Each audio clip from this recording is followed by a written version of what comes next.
A nossa região segue na fase laranja do Plano São Paulo de flexibilização, mas com períodos de vermelha, a partir já da próxima semana. Na edição de hoje, vamos entender melhor como que ficou essa mudança anunciada hoje pelo governo paulista. E ainda, também vamos falar sobre a participação da secretária da Saúde de Votuporanga no programa Coletiva. Ela que falou um pouquinho sobre vacinação na cidade e também trabalhos de prevenção que estão sendo desenvolvidos. Na edição de hoje, também vamos falar sobre o Janeiro Branco. Sempre é hora de cuidar da nossa mente. Isso e muito mais a partir de agora.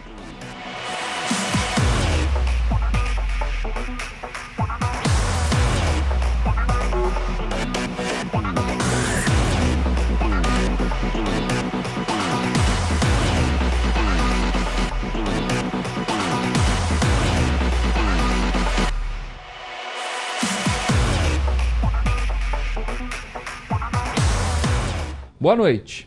A nossa região segue na fase laranja do Plano São Paulo de flexibilização, mas ao mesmo tempo a gente também está na fase vermelha. É que todo o estado de São Paulo foi para essa fase em dias e horários específicos, como explicou a secretária estadual de Desenvolvimento Econômico, a Patrícia Ellen.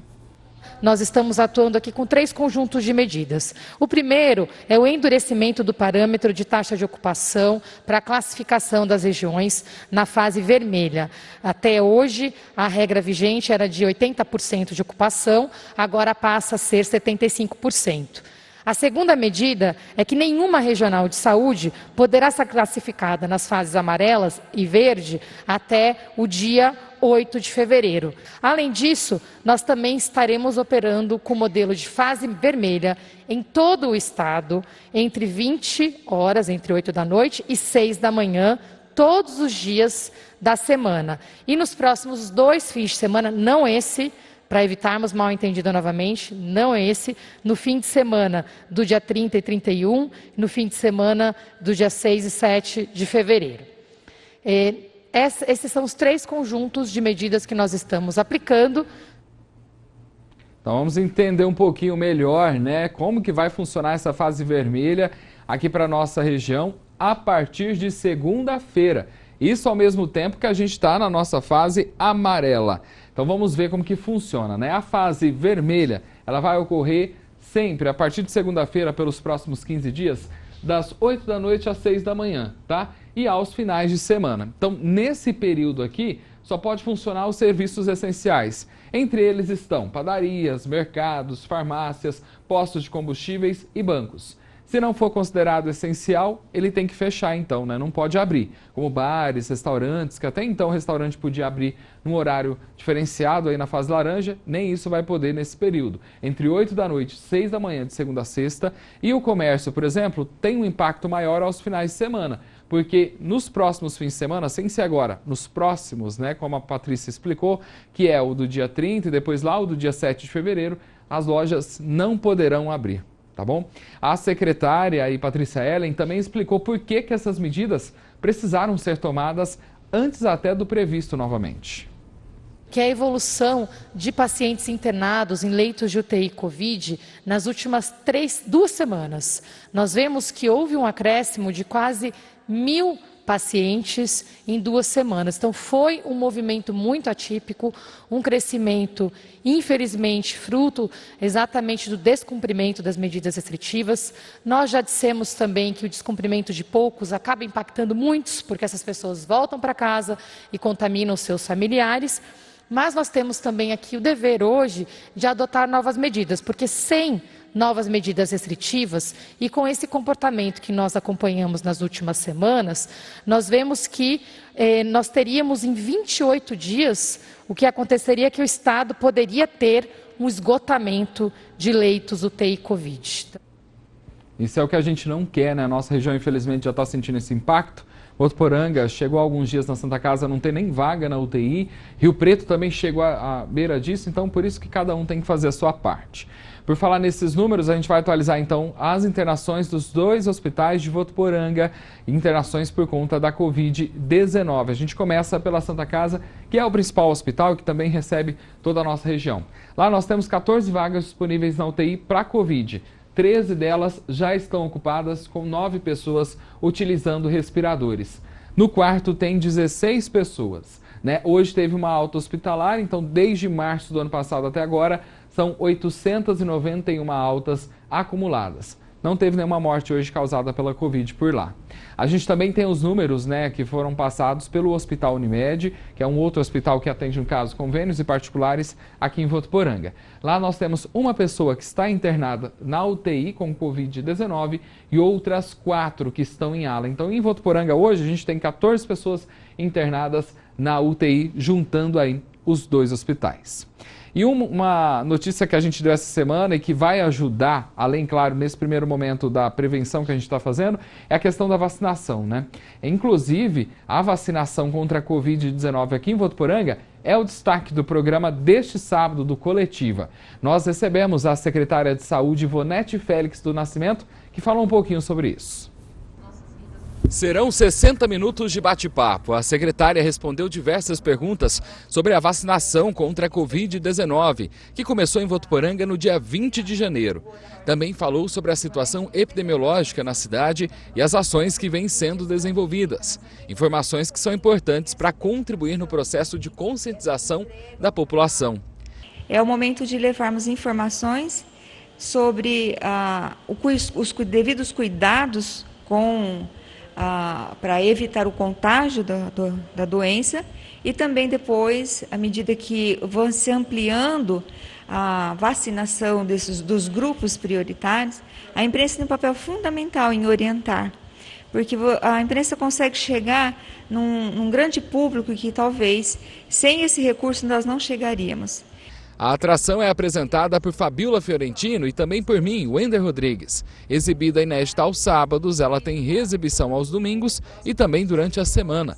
No ar desde o início de 2020, o programa já recebeu diversas autoridades e discutiu vários assuntos, sempre atuais ao momento vivido por votuporanguenses e telespectadores de toda a região, assim como a questão da vacina e ações de enfrentamento à Covid-19.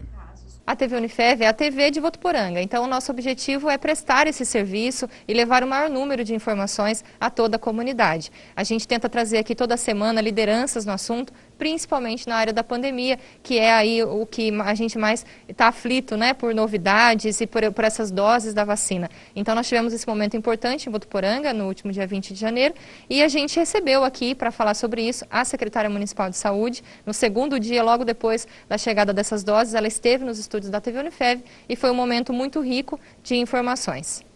Esse programa, assim, foi para mim uma experiência nova e muito gratificante, por conta de ter essa oportunidade, né, de esclarecer. Realmente está interessante o programa, viu, de assistir. O Coletiva vai ser sábado, então, né, amanhã ao meio-dia. Também é reexibido às 6 da tarde, com reapresentações no domingo, à 1 e às 6 da tarde. A atração, ela segue exibida ao longo de toda a semana, tá? Domingo é dia de Enem. A Unifev já está preparada para receber cerca de 2.500 inscritos para o segundo dia da prova. TV O Jornal volta já.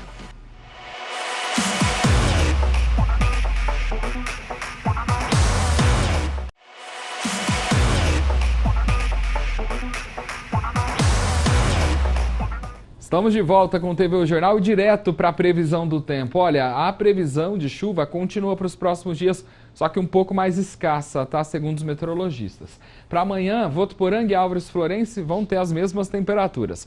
Vão de 20 a 33 graus. Para quem é de Pedranópolis, ó, máxima de 32 graus, 1 grau a menos aqui que a nossa região, né? Olha, domingo tem mais uma prova do Enem, o Exame Nacional do Ensino Médio. E aqui em Votuporanga, a prova vai ser aplicada tanto no campus centro da Unifev quanto na cidade universitária. Nós vamos falar sobre isso com a Yasmin. Boa noite, Yasmin. Tudo pronto, então, para a prova de domingo? Oi, Wender, tudo? Sim, boa noite para você e para todos também que nos acompanham. Olha, eu estou aqui no campus centro da Unifev e assim como foi no último domingo, todas as salas já estão marcadas. Como vocês podem ver aqui na parede, já estão todas as identificações de onde fica cada sala para que não haja confusão no dia da prova. As provas, elas vão ser aplicadas aqui no campus centro e também na cidade universitária. São esperados cerca de 2.500 2.500 alunos de Votuporanga e região.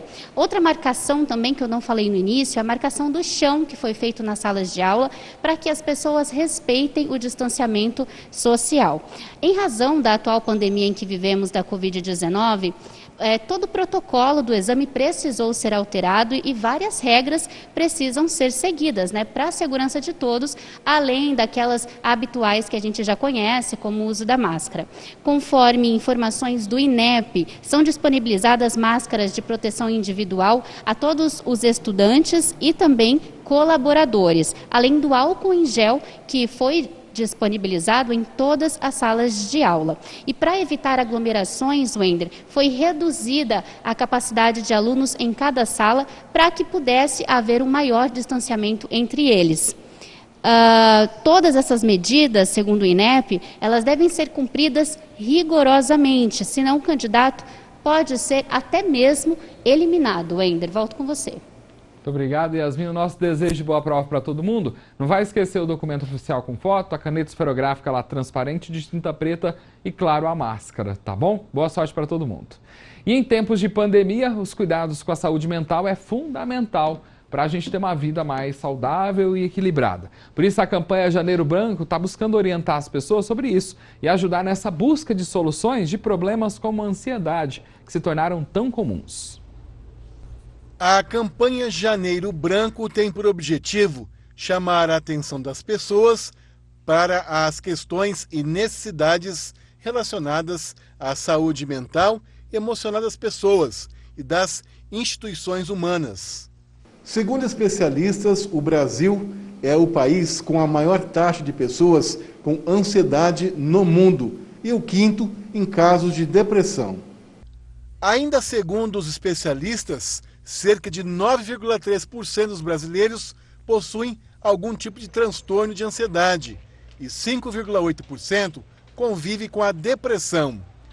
A virada do ano acaba estimulando o surgimento das sensações de inquietude e agonia, que geralmente estão relacionadas às frustrações do ano anterior e às expectativas e incertezas quanto ao ano que se iniciará.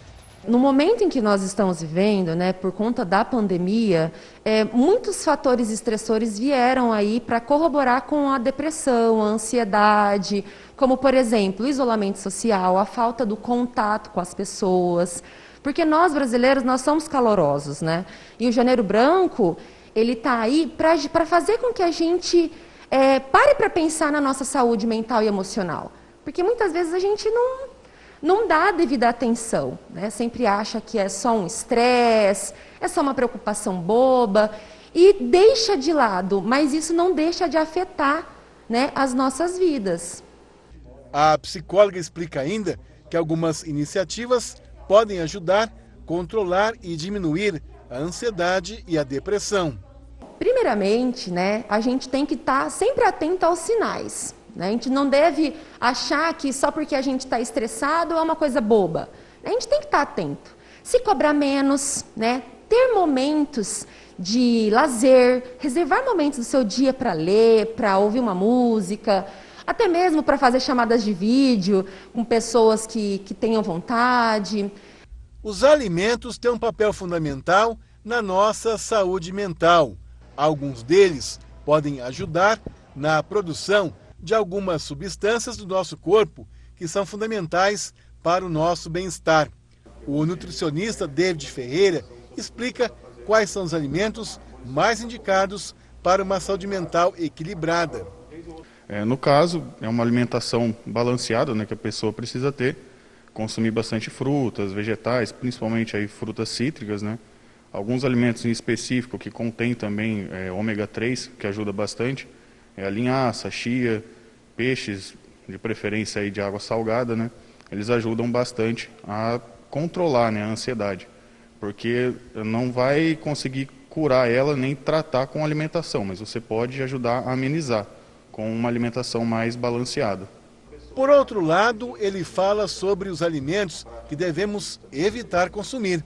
A questão da alimentação que atrapalha no sentido da ansiedade, da depressão, podem ser os estimulantes, como a cafeína mesmo do café, alguns chás, refrigerantes, termogênicos, o pessoal que gosta de ir na academia, também bebida alcoólica, energético, esses atrapalham um pouquinho, porque deixa a pessoa mais alerta e acaba aumentando essa questão da ansiedade e da depressão. Ficam então algumas dicas, tá? O TV Jornal termina aqui. A gente tem que continuar se cuidando, lava as mãos, usa máscara, respeita o distanciamento, tá? Amanhã o nosso encontro é às 8 da manhã e também ao meio-dia. Tchau, tchau.